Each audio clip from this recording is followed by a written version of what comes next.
Bienvenidos a La Cueva Podcast, con Guillermo de los Santos, Florencia Martín y Pablo Laluz, el lugar donde todo lo fantástico encuentra una voz.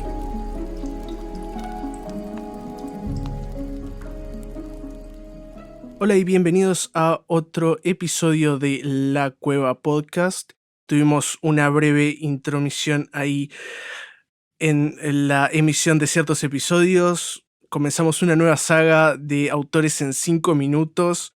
La idea es que estos episodios más cortitos empiecen a salir entre semana, de manera de poder estar conectados más tiempo con ustedes y de proporcionar un material un poco más educativo y más sintético en caso de que ustedes, por ejemplo, necesiten una ayuda o un extra y no tienen ganas de ir a Wikipedia, básicamente. Entonces, la idea es que tengan esos contenidos como una especie de ayuda de memoria, o si ustedes están curiosos sobre qué autores son mejores o qué autores encajan más con lo que yo estoy buscando para una nueva lectura, es el material ideal. En este episodio vamos a tener a un par de invitados que vienen desde el abismo, porque tenemos a dos podcasters, colegas del grupo de Facebook Podcast en Español. Por un lado tenemos a Lord Sacnoir, que es psicólogo oriundo de México. ¿Cómo estás? ¿Todo bien? ¿Qué tal, hermano? ¿Cómo estás? Muy buena noche, ¿cómo están? Pues nada, aquí disfrutando el clima mexicano y pues un gusto estar en tu podcast. Bueno, muchísimas gracias. Y tenemos también al colega de Lord Sacnoir, tenemos a Johnny, también estudiante de psicología. ¿Cómo te encuentras hoy? Hola. Yo estoy súper bien, muy emocionado por este episodio y súper contento de poder colaborar contigo también. Sí, la verdad, el podcast de ustedes es como súper complementario, de alguna manera coincidente, por así decirlo, un accidente, por el hecho de que ustedes toman otra aproximación hacia lo que es el storytelling. Nosotros hacemos más reviews de libros y nos vamos más por el lado de lo que es un club de lectura. Ustedes se van más a lo que es el crear el clima de lo más narrativo, que es sumamente interesante. Cuéntenme, ¿cómo surgió, cómo se les ocurrió empezar Más allá del abismo? ¿Cuál fue su idea inicial? Porque todos sabemos que ninguna idea sale así nomás y sin ningún tipo de filtro sale Claro, al internet.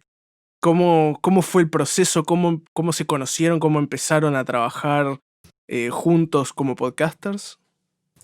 pues bueno, Andrew y yo nos conocimos en la licenciatura porque estudiamos juntos psicología y pues bueno, la verdad es que algo que nos apasiona mucho es crear historias y escribir cosas en general, cosas personales, tal vez un poco de poesía, etcétera.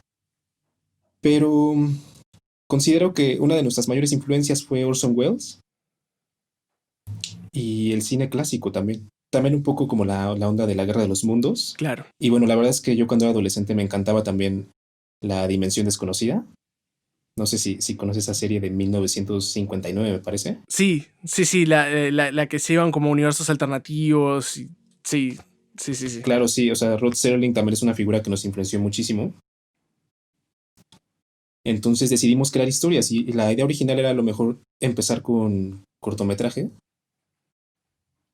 pero es muy caro hacer cortometraje. Entonces decidimos hacer un podcast. No, sin duda, realizar un podcast pensado desde el punto de vista del presupuesto, es Sí, claro. sumamente más barato, porque hoy en día, lo hemos hablado en episodios anteriores con mis compañeros, que realizar un podcast lo único que se necesita es un teléfono y auriculares que no se hayan caído de un barco de China y ya está. Claro, claro. Sí, sí, es lo que yo le digo constantemente a Andrew. Considero que vivimos en un momento en el que es súper, súper fácil y accesible grabar algo de calidad decente. Sí, sí, sí. Nadie pretende que sea salido de, no sé, Capitol Records o Claro, un episodio de The Minute, pero uno puede generar algo de una calidad sorprendente. El acceso a la tecnología al precio que le tenemos es algo que era prácticamente impensable hace 15, 20 años. El hecho de poder tener calidad de radio, por así decirlo, antes de... en tu casa, básicamente. Somos como pequeñas emisoras de radio a un Sí, precio. de hecho, ¿sabes qué? Me acordé, no sé si de casualidad ubicas Malcolm el de en medio, la serie. Sí, sí, sí. Es que hay un episodio donde Hal, el padre de los niños, tiene como su radio clandestina, donde se hace llamar Carlomagno. ¿Te acordás de ese episodio donde Sí, él tiene como una emisión así clandestina a radio local y que toda la gente lo sigue y toda la onda? Y siempre me vi como con esa idea de crear un canal donde pudiera externar mi voz. Digo, a lo mejor, pues, pendejadas, ¿no? Cuando vi el episodio en aquel entonces en mi adolescencia. Pero ahorita que ya se consolidó como un podcast que transmite, pues algo profundo, porque realmente las historias que escribe Johnny o lo que puedo escribir yo, pues buscan siempre como transmitir emociones, ¿no? En este caso, pues a lo mejor miedo, que es lo que transmitimos. Y en el otro formato que también manejamos, pues también buscamos la reflexión. Entonces, pues más allá de buscar algo tan sencillo como expresar mi voz y cotorrear y todo, pues también es transmitir emociones, que creo que eso es lo más difícil a veces. Ah, no, por supuesto. Después está el otro aspecto comunitario, por así decirlo. A ver, ya que estamos hablando de Malcolm, el del medio, nos vamos a otra serie que es Alf. No sé si se acuerdan que Willy tenía como una estación de radio aficionado en el taller de su casa y hablaba con gente de todo el mundo y Alf en un momento pudo comunicarse con sus amigos en el espacio exterior y tiene todo un aspecto comunitario que es obviamente la evolución de lo que vendría a ser un radio aficionado de mitad del siglo XX, esta Ujú, sí, muy experiencia cierto, de podcasting. muy cierto. Sí, sí tienes razón. Sí, sí es toda una experiencia para cuando estamos hablando a lo mejor no directamente con un público, pero evidentemente esas personas sienten lo que estamos transmitiendo. En muchos sentidos, ¿no? A lo mejor un pequeño mensaje es muy poderoso, como decir, mañana ustedes pueden, levántense con toda la energía y verán que mañana va a ser un día increíble, ¿no? Y tú no sabes si en ese momento le llegó el mensaje a la persona correcta que tenía una depresión horrible. Entonces es una responsabilidad increíble que me parece que podemos tener como podcasters y que me da mucho gusto el poder tener pues, ni siquiera es poder, esa responsabilidad, pues, por redundante que suene. No, sí, por supuesto. ¿Y cuál ha sido su dificultad principal a la hora de realizar el programa? pues bueno, nos hemos encontrado con muchísimas dificultades. Algo que es muy curioso es que nosotros empezamos a hacer podcast sin haber escuchado podcast antes, ¿no? Teníamos una idea más o menos general acerca de lo que es hacer podcast, pero en realidad no estábamos tan metidos en este mundo, entonces fue literalmente aprender desde cero. No diría que la cuestión técnica haya sido tan difícil porque yo también soy músico, ya había intentado antes grabar canciones y hacer mezclas, etcétera. Entonces ya contaba también con algo de equipo, ya estaba más o menos familiarizado con la cuestión técnica. Más bien, yo creo que las principales dificultades que hemos encontrado están en la constancia, en tratar de ser prolíficos, en tratar de publicar contenido con no tanto tiempo de diferencia, porque sabemos que estamos creando algo para un público que tal vez lo esté disfrutando y tal vez espere más de nosotros, ¿no? Probablemente. Pero pues como no vivimos del podcast, como tenemos otras obligaciones, en ocasiones se nos hace muy difícil crear contenido de una forma más regular. Entonces yo diría que es eso y la creatividad, por supuesto, ha sido como lo más difícil, porque yo pienso que hay cosas que son muy intimidantes y una de ellas es pues una hoja en blanco, ¿no? Sobre todo cuando creas historias originales. Porque a lo mejor hacer una investigación sobre un tema específico es meterte a Wikipedia y buscar sobre el tema y listo, ¿no? Y redactar un guión. Pero ya crear una historia original tiene algo mucho más personal, considero yo. Claro. Y yo creo que esa ha sido una también de las grandes dificultades. La verdad, yo he encontrado a veces mucha resistencia a la hora de redactar una historia porque siento que también a veces plasmo mucho de mi ser, ¿no? Y eso también como que en ocasiones da un poquito de miedo, pero diría yo que esas son algunas de las dificultades que nos hemos encontrado hasta ahorita. Es el bichito de la procrastinación que a todos nos afectan. Yo tampoco vivo del podcast. Es como una especie de proyecto que me ayuda a mí también desde un punto de vista de la disciplina, el hecho de que todos los domingos tiene que salir un episodio nuevo. Claro. Llueva, truene, me falta una pierna o 2 dedos. Siempre tiene que salir el episodio y yo tengo esa mentalidad. Y me ha ayudado a que mi audiencia crezca. Yo, por ejemplo, he notado, creo que fueron 2 episodios que no pude sacarlo el mismo domingo y lo saqué un lunes. Y mi audiencia se vio reducida enormemente porque se ve que mucha gente, o sea, no mucha gente porque mi programa, el programa tampoco es tan tan abarcativo, tan extenso y con tanta audiencia. Uh-huh. Pero la audiencia que hay siempre los domingos es como mucho mayor. No sé si es por el hecho de que es domingo y hay como una vibra un poco más estival sobre el domingo y se presta un poco más para la escucha de programas como podcast, uh-huh, o se consume más contenido online. Sí. Que por ejemplo un ¿Sabes lunes qué o un pienso? martes. Se me hace que, no sé cómo sea allá en tu país, pero acá en México los domingos son como de convivencia familiar. Claro, sí, acá casi es obligada. igual. Sí, acá es ok, pues lo mismo, o sea, el domingo es como de, ay, qué hueva, tengo que ir con el tío y con la tía y con los abuelos y, ay, sí, mi vida, todo eso, ay, qué hueva, entonces, neta, ya como adolescente o adulto joven, pues te vas a la esquina con tus audífonos, tu teléfono y dices, vamos a escuchar un buen episodio del buen Pablo. Sí, aquí no hay tanta cultura de podcast. Acá, de hecho, es como un fenómeno un poco más reciente, sobre todo de los últimos 3-4 años. Y más que nada son las mismas emisoras de radio que como que serializan sus programas y los suben online, más allá de poder escucharlos en vivo. Pero hay como creadores independientes como yo u otros que han aparecido con el tiempo, pero son los menos. Entonces como que no hay una cultura tan definida. De hecho, mi principal, fuera de lo que es Uruguay, la principal audiencia que tengo es en México. Ah, ok, claro. Somos chidos. por decirlo así, el segundo lugar es en España, sorprendentemente. Pese a que nunca he hecho ningún tipo de publicación en ningún momento destinado a ese tipo de audiencias en Europa, pero sin embargo ha sido realmente exitoso. Y muestra también de que uno pierde sus fronteras a la hora de tener un podcast o hacer cualquier contenido en internet.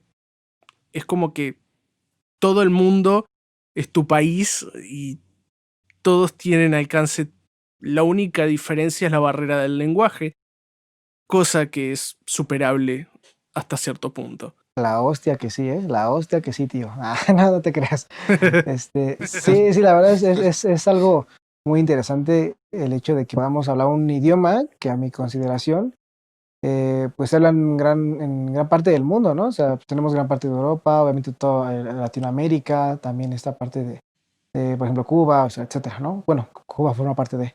Pero pues es gran parte del mundo donde se habla el español y eso nos permite que nuestro mensaje con el podcast, con todos los medios digitales que existen el día de hoy, ¿no? YouTube, Spotify, Anchor, iVoox, bla, bla, bla, esté al alcance de miles de personas. Tengo entendido, por ejemplo, algunas de las estadísticas que llegamos a checar hace algún tiempo, el buen Johnny y yo, teníamos escuchas creo que en Inglaterra, si no mal recuerdo, y en un país ahí medio oriental, y eso estaba muy chido, por ejemplo, y pues ahora a lo mejor algún latino que anda por allá y pues escucha podcast, por ejemplo.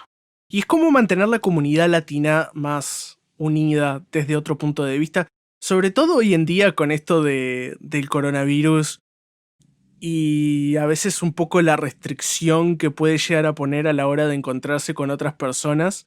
El hecho de que hayan podcasts con un tono un poco más ameno, más conversativo, no es un programa en el cual yo leo desde una hoja y lo único que hago es meterte información en un embudo a través de la oreja, y sin embargo es como generar esa interacción entre el oyente y el conductor del programa. También con los invitados, de hecho hemos tenido un par de invitados que son oyentes del programa. Es impresionante la cantidad de feedback que uno puede tener, que uno simplemente no lo tiene a través de un programa de radio, porque sabes que es el modo de vida de una persona, hay anuncios, hay otros intereses en juego, y aquí lo único que hay es las ganas de, ¿no?, conectarse, hacer de la comunicación una experiencia amena, tanto para el conductor como para la gente que escucha los programas, porque si el que presenta el programa se siente bien y a gusto con lo que hace, eso se transmite, genera ganas de que otras personas también lo escuchen, ¿no? Porque eso es también vital para la difusión de tu programa, ¿no? Sí, claro. Sí, sí, sin duda. Digo, realmente es un formato muy cómodo el podcast, porque pues, si bien YouTube ya estaba como una plataforma que lleva el medio, por ejemplo, si hablábamos de, ¿cómo se llama? Programas en español, ¿no? Pues hay videos, hay miles de YouTubers que empezaron desde hace años y llevan contenido ameno a otras partes del mundo. Pues el podcast es muy cómodo y como dices, no tiene que ser una radio local, porque si me encuentro en Tailandia, pues la radio de por allá, pues obviamente no está en español, ¿no? Y pues ya me eché todos los videos de Dross y de Whatever Tomorrow y de, no sé, digo, tantos youtubers latinos con miles de contenidos de 10 minutos, pero que son video y que me implican estar viendo un teléfono.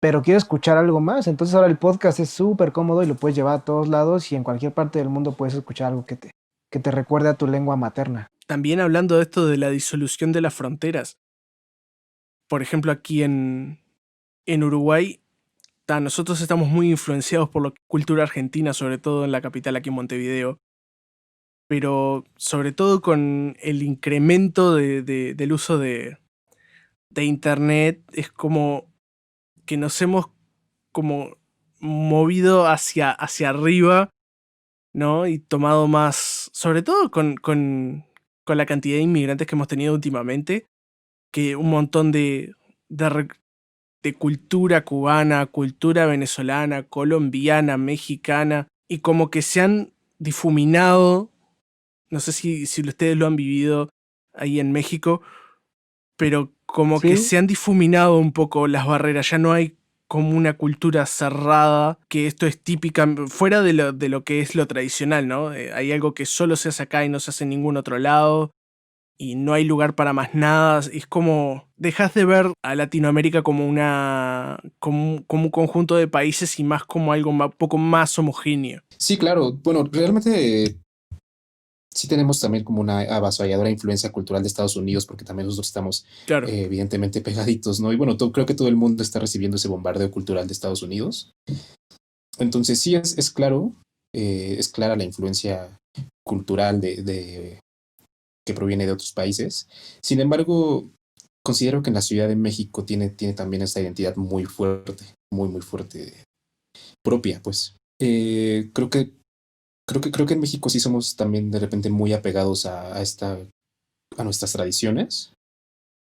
Estamos muy orgullosos de totalmente. ellas también y por lo general intentamos plasmarlas también en lo que hacemos, ¿no? Por ejemplo, nuestro primer episodio, de hecho, tiene el título de Nahual, que hace referencia pues a algo que digo, también se encuentra en otros países de América Latina, pero esta cuestión de la leyenda del Nahual sí la identificamos como algo muy característico también de México.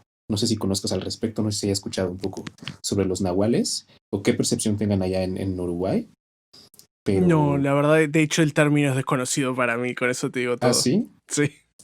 Me parece muy Épale. interesante que no lo conozcas, porque teníamos entendido, porque hicimos un poco de investigación antes de hacer ese episodio, de que es un término más o menos común en América Latina. Pero bueno, voy a dejar que el buen Andrew te cuente acerca de los nahuales. Sí, de hecho, pues muchas de las cosas que yo he estado escribiendo, particularmente yo soy muy latino, me gusta mucho la cultura, obviamente mexicana, la amo, soy muy chilango, la neta, no te miento, desde mi lengua, la manera en que me expreso y todo ese pedo. Pero también me he molestado en investigar qué hay abajo, ¿no? Qué hay abajo, me refiero a América Latina, porque sí, lo gringo, en este caso, pues algo que nos llega todos los días, todo lo que consumimos es totalmente de allá.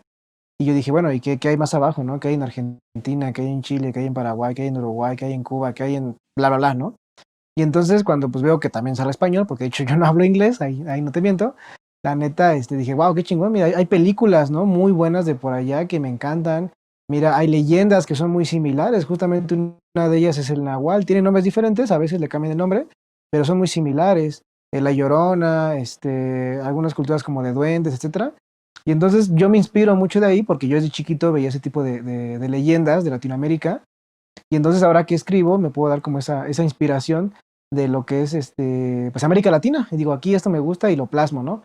Y obviamente mucho viene de mi imaginación, pero retomo la esencia de lo que es estas leyendas latinas. Claro, que por ejemplo un gran autor, sobre todo que he tomado bastantes recursos de otras culturas, así como tú decías, sobre todo desde acá, desde Uruguay, es Horacio Quiroga, gran Ujú, autor, sobre todo en el libro de los cuentos de la selva, Ujú, que ujú, es un ujú. conjunto de historias cortas y también toma muchas influencias de otras culturas, sobre todo de la cultura más trasandina y del norte de América del Sur. Y ahí se ve como que hay cierto tipo de apropiación, no diría apropiación cultural, pero como que de préstamos de otras culturas. Y ahí está lo que decías tú, Andrew, de las similitudes y a veces las mismas leyendas con distintos nombres, lo que nos lleva a el autor que ustedes han seleccionado para el día de hoy, que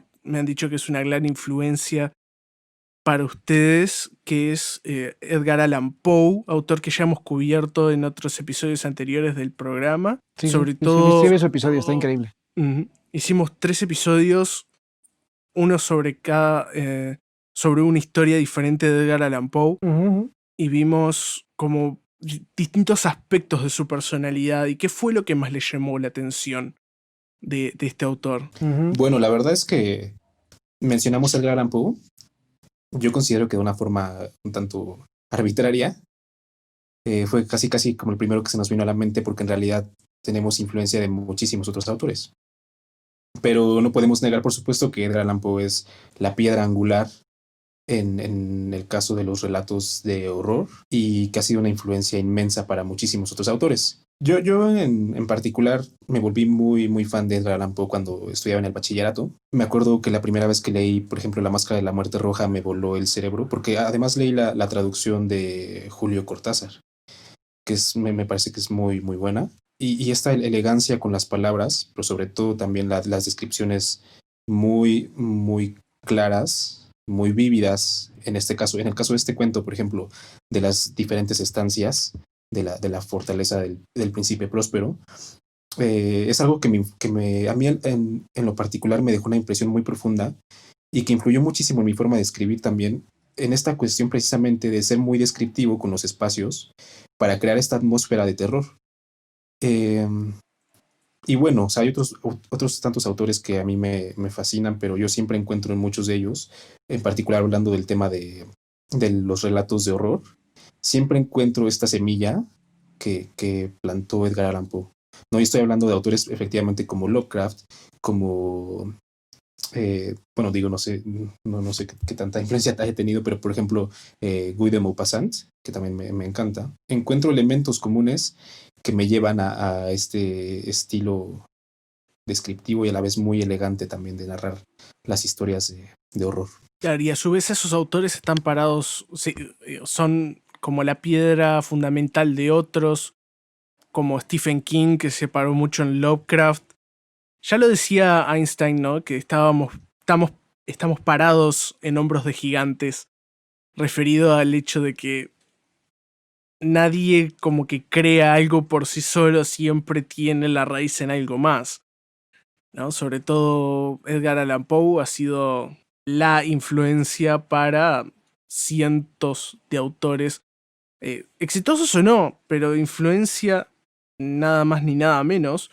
Y eso ha movido un montón de corazones, ha puesto un montón de mentes a pensar.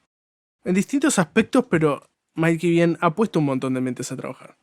Sí, muy cierto. De hecho, tengo una anécdota sobre eso, ahorita hablando de autores, porque en la preparatoria, igual yo no solía escribir, la verdad, no era algo que yo tuviera como un talento. Lo descubrí hasta la preparatoria, en una tarea que me dejaron, y pues mis compañeros huevones no quisieron hacer un pequeño cuento sobre una materia, y entonces yo me di a la tarea de hacerlo. Y bueno, ya que se los presenté a la maestra y a mis compañeros, dijeron, tú no lo escribiste tú, che mentiroso, ¿no? Y así como, no, sí lo escribí yo, se los juro. Y así, no, no seas mentiroso. Y yo, entonces no.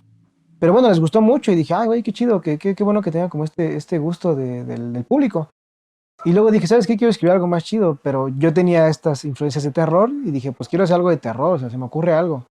Y estuve meses, te lo juro, como unos 8 meses pensando en una historia que dije, quiero escribir algo que sea así épico, o sea, muy cabrón.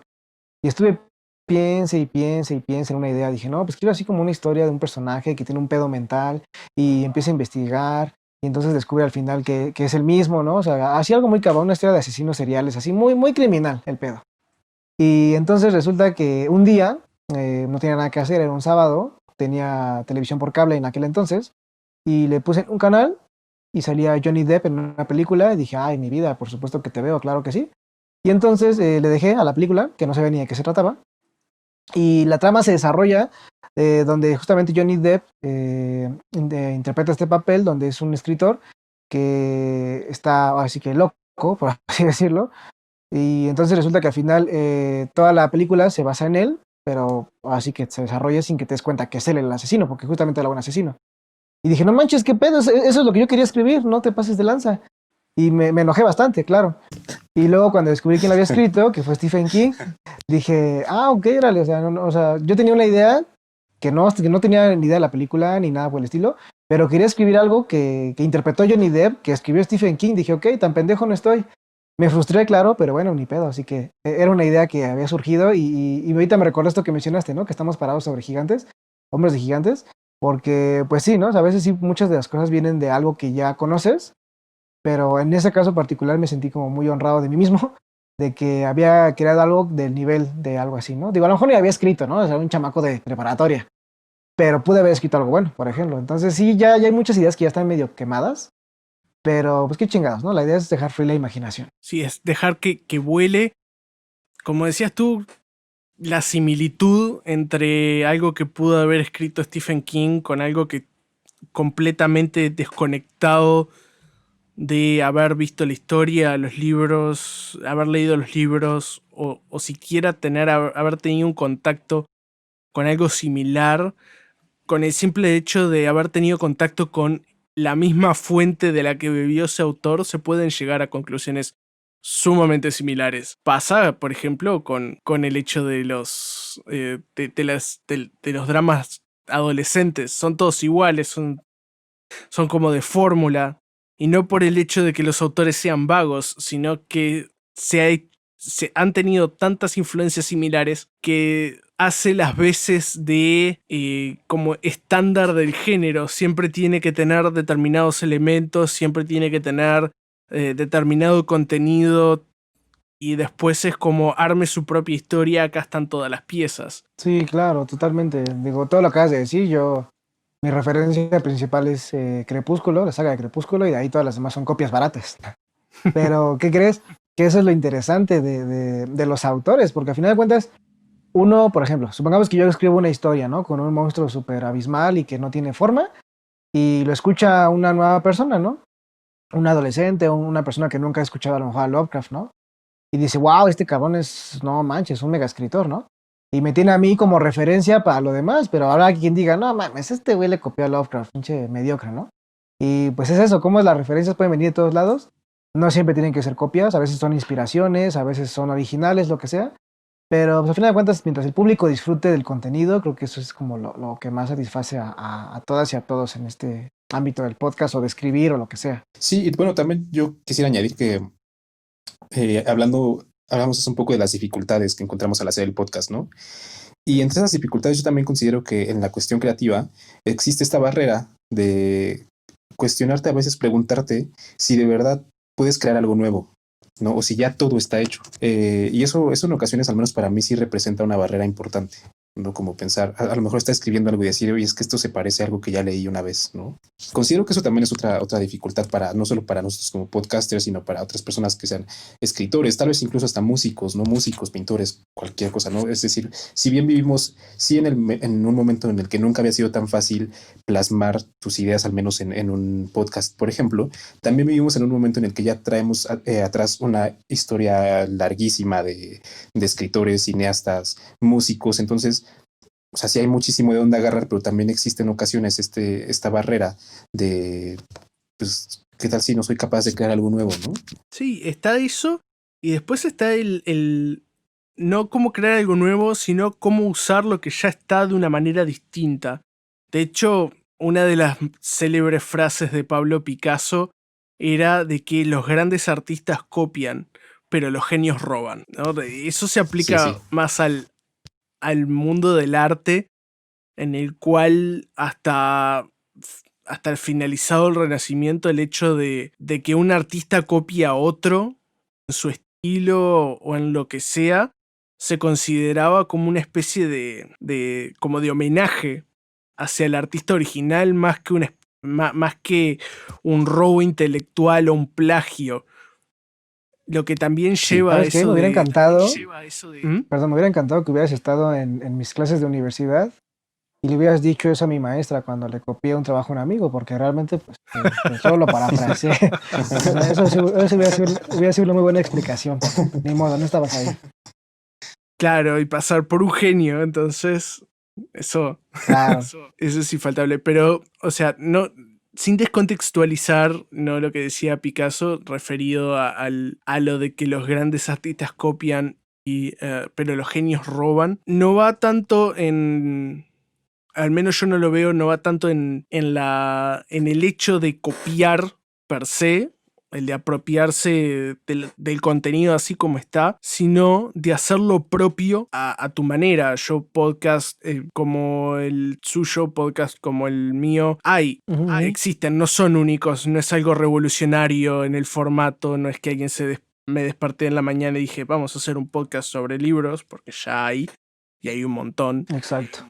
Pero ¿cómo hacer un podcast de libros versión Pablo? Ese es el desafío. Eso es lo que marca la diferencia entre un simple plagio y el hecho de hacer algo nuevo.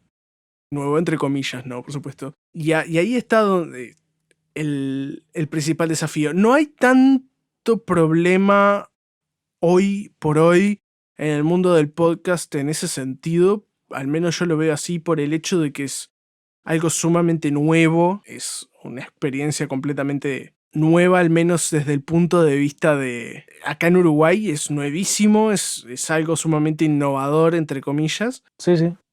Comparado con la radio, que lleva un montón de años en el aire dando vueltas y como medio de comunicación. Y como todo gira, como los periódicos se pasan a la versión digital, como los canales de televisión aérea pasan a televisión digital y como todo va evolucionando. Y creo yo que el paso lógico de la radio va a ser justamente evolucionar a este tipo de formatos estilo podcast. No creo que desaparezcan por completo por el hecho de que las limitaciones al acceso a internet siguen siendo enormes y hasta que esa barrera no se supere no va a tener tanto alcance como tiene la radio por el simple hecho de que compras un aparato y escuchas todo gratis. Sí, ¿no? O en tu vehículo, pues. O en tu vehículo. Hay ciertas limitaciones que se tienen que superar, pero ciertamente que estamos como en el camino. Bueno, muchísimas gracias realmente, Andrew, Johnny, por estar en el programa. Va a estar los enlaces a sus redes sociales y a su podcast Más Allá del Abismo en la descripción del programa. ¿Quieren colaborar con Más Allá del Abismo o con La Cueva? También suscríbanse, toquen la campanita, sobre todo en YouTube, así les llegan todas las notificaciones. Un grano de arena por sí solo no hace nada, pero juntos hacen una playa. Y eso es lo que estamos tratando de hacer, lograr una comunidad para que todos juntos podamos crecer y crear algo nuevo. Muchísimas gracias por escuchar y hasta el próximo episodio.